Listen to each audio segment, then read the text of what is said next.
Welcome to Luca and Miguel. Enjoy the video. You start by confirming you have device unlock and admin access. You need permission to change system defaults. Open Settings and go straight to Phone or Emergency Settings now, and tap the Emergency Number option. Once done, note the existing number or copy it to a note for backup so you can restore if needed. This preserves current configuration. It also speeds troubleshooting. Make sure battery is above 10% to avoid interruptions while you change core system data. You tap Edit on the Emergency Contact field and enter the new number. Include the country code when necessary so dispatch routes correctly. Once you input the number, check format and remove spaces or special characters that some carriers reject.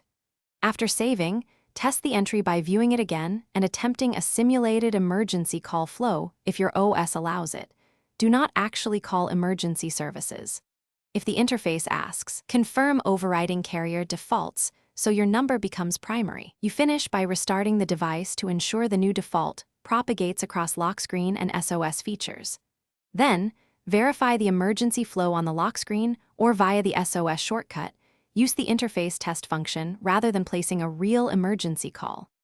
If the new number fails to appear, restore the backup number or reset emergency settings in the same menu. This typically resolves conflicts with carrier or profile restrictions. If problems persist, contact your carrier or device admin for permissions help. Thanks for watching and please subscribe. It's the best investment you'll ever make.